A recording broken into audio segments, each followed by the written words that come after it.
जय श्री महाकाल हरिहर। जैसा उद्देश्य वैसे सहन शक्ति, अर्थात मानव के अंदर जैसा उद्देश्य रहता है वैसे सहने की क्षमता होती है। तो सहने की क्षमता अर्थात कोई भी दर्द की सहने की क्षमता। मानव का उद्देश्य बड़ा रहा तो दर्द छोटा ही होगा, और यदि मानव का उद्देश्य छोटा रहा तो हमेशा वो दर्द ही दर्द रहेगा। उसको शरीर में, जीवन में, मन में, बुद्धि में, हर जगह पीड़ा में रहेगा, कष्ट में रहेगा, संकट में रहेगा, भय में रहेगा। बात बिल्कुल समझेंगे।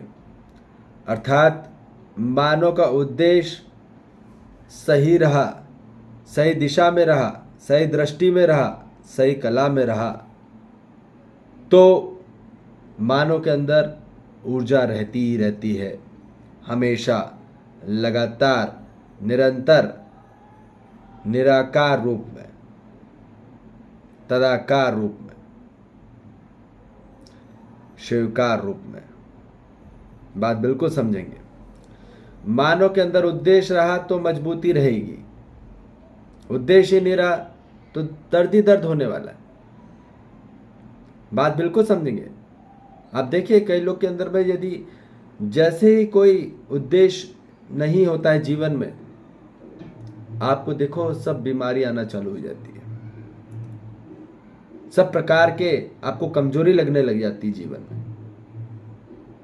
उनका हेमोग्लोबिन लो होने लग जाता है, उनका WBC काउंट कम होने लग जाता है, RBC कम होने लग जाती है। विचारों से, उद्देश्य से रक्त में क्यों प्रभाव? क्योंकि उनको लगता है कोई अब हमको कोई दिशा नहीं मिल रही, कोई रास्ता नहीं मिल रहा, तो आदमी क्या होता है, नीचे गिरने लग जाता है। बात समझ में आ रही है? मानव नीचे गिरने लग जाता है। तो इसलिए बोल रहे हैं कि उद्देश्य जैसे ही बनता है, कभी कभी देखो आप, कभी इमरजेंसी आती है, आपको बहुत दर्द हो रहा है, शरीर में बहुत कुछ दर्द हो रहा है, पर कोई इमरजेंसी आ गई तो क्या होता है, वो दर्द आपका डिसअलाइन हो जाता है, फिर आप दर्द से बड़े बन जाते हो। उद्देश्य बड़ा रहा तो आप दर्द से बड़े बनते हो, और उद्देश्य छोटा रहा तो आप और छोटे हो जाते हो, बचपना हरकतें करने लग जाते हो, बचपना करने लग जाते हो। और यदि मानव का उद्देश्य बड़ा रहा तो बड़प्पन करता है, अपना बड़ापन दिखाता है। ठीक है, फौलाद की तरह शरीर हो जाता है। ठीक, बात बिल्कुल समझेंगे। तो इसलिए उद्देश्य ही आपके अंदर ऊर्जा को निरंतर बनाए रखती है। ठीक, अब उद्देश्य क्या है मानव का? उद्देश्य हमने बोला मानव का काम नाम दाम है। ठीक है, उसने यदि वो मानव काम नाम दाम में फंसा रहा, उद्देश्य वही बना लिया, ये करना जीवन भर, तो ताकत नहीं रहेगी, कमजोरी रहेगी।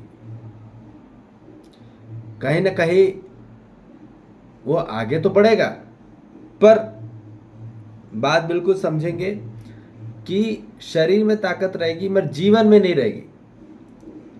जीवन में तो सिर्फ समझ, ज्ञान, जागृति ही उद्देश्य रखने से होगी। बात समझ में आई? उद्देश्य मानव का समझना होगा, ज्ञान प्राप्त करना होगा, जागृति प्राप्त करना होगा स्वयं में, तो ही वो आंतरिक जीवन में उसकी प्रबलता रहेगी, सशक्तता रहेगी और स्पष्टता रहेगी। आंतरिक से मजबूत होगा, बुलंद होगा, फौलाद होगा। और यदि आंतरिक से उद्देश्य सही नहीं है, आचरण से सही नहीं है, चरित्र से सही नहीं है, अपने आचरण में क्या है और अपनी भाषा में क्या है, ये बात समझनी पड़ेगी हर मानव जाति को। उसमें एक होना है, अपने आचरण और भाषा में एक होना है, तब मानव वह संपूर्ण में कह सकता है। इसलिए उद्देश्य समझ ज्ञान जागृति है।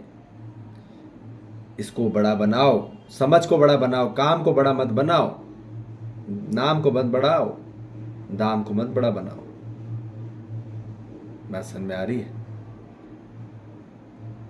तो इसलिए अपना उद्देश्य मजबूत करो कि समझना है।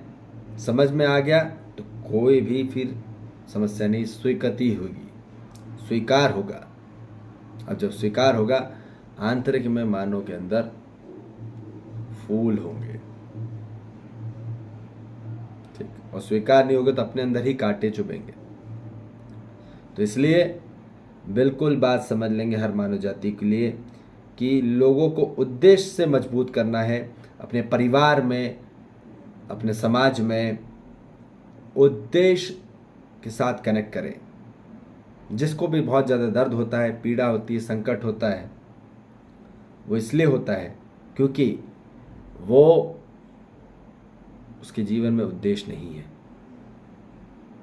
जीवन में उद्देश्य नहीं है, इसलिए वो बार बार डिप्रेशन में चले आता है, फ्रस्ट्रेशन में हो जाता है, इरिटेशन हो जाता है, घबराहट होती है, बेचैनी होती है, एंजाइटी होती है।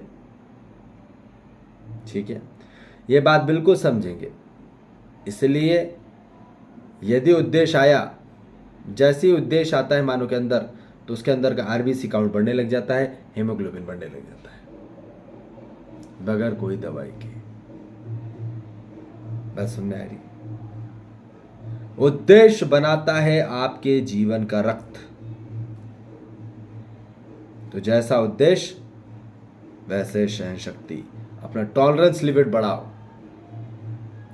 टॉलरेंस लिमिट बढ़ा तो आप स्टेबल हो सकते हैं, स्थिर रह सकते हैं। नहीं तो कोई भी आपको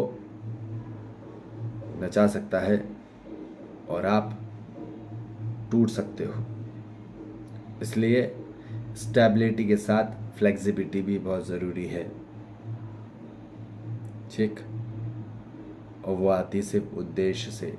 उद्देश्य से कनेक्ट रहता है तो सब फ्लेक्सिबिलिटी रहती है मानव के अंदर, ठीक है, और स्टेबिलिटी रहती है। और यही मानव के अंदर होना है, और साथ में साथ स्ट्रेंथिंग भी होती है, ठीक है जी। तो हर मानव जाति को अपना उद्देश्य मजबूत करना है और दर्द मुक्त होना है। पेन किलर खाने की जरूरत नहीं है। पेन को किल करना बेवकूफ़ी है। पेन से बड़ा हो, पेन से बड़े होना है, पेन से छोटा नहीं। पेन से बड़े हुए तो पेन किलर की ज़रूरत नहीं है। और जो पेन किलर खा रहा है, पेन को ख़त्म कर रहा है, वो पेन से बड़ा नहीं हो सकता। और जो पेन से बड़ा नहीं हो सकता, वो उद्देश्य में बड़ा नहीं हो सकता। और जो उद्देश्य में बड़ा नहीं होगा, वो अपने लक्ष्य को प्राप्त नहीं कर सकता। बात निश्चित है। इसलिए आप देखो कि जो लोग कोई अपना लक्ष्य को प्राप्त नहीं कर पाते हैं, उनका उद्देश्य सही नहीं होता है। उनका उद्देश्य उतना बुलंद नहीं होता, उनका उद्देश्य उतना दमदार नहीं होता, फौलाद नहीं होता। तो वो उद्देश्य प्रगाढ़ संकल्प से बनता है, ठीक। और लगातार हर मानव जाति के साथ हर मानव को समझ ज्ञान जागृति ही करानी है। इसकी सिवा और कुछ कार्यक्रम नहीं है मानव जाति में। यही परमानेंट रहने वाला है। काम और नाम और दाम, ठीक है, ये कभी भी एग्जिस्ट नहीं करता, ठीक। समझ ज्ञान जागृति ही एग्जिस्टेंस में होती है, ठीक है। समझ में आ गई बात? जो भी काम नाम और दाम है वो भविष्य में के लिए जाता है, ठीक, या भूतकाल। समझ ज्ञान जागृति वो वर्तमान में जाता है। ठीक है, तो वर्तमान में होइए, समझें, ज्ञान प्राप्त करें, जागृति प्राप्त करें, संग्रहित करें और वही प्रकट करें। तो फिर ऊर्जा ही ऊर्जा होगी जीवन में, और जब ऊर्जा होगी, ऊर्जावान होंगे तो दर्द नहीं होगा। ऊर्जा रहित रहते हैं, ऊर्जा नहीं होती तो दर्द ही दर्द होता है। उद्देश्य से ऊर्जा होती है, उद्देश्य से ऊर्जा हुई तो दर्द बिल्कुल नहीं। कोई पेन किलर खाने की जरूरत नहीं है जीवन में। ठीक, और ऊर्जा नहीं रही तो सिर्फ पेन किलर खाते रह जाओगे और छोटे बन जाओगे जी। ठीक, ठीक है जी। तो इसलिए अपने उद्देश्य को मजबूत बनाएं, फौलाद बनाएं। ठीक है जी, और लगातार इस चेतना जागृति के उद्देश्य से जुड़े रहें। ठीक है जी। जय श्री महाकाल, हरिहर।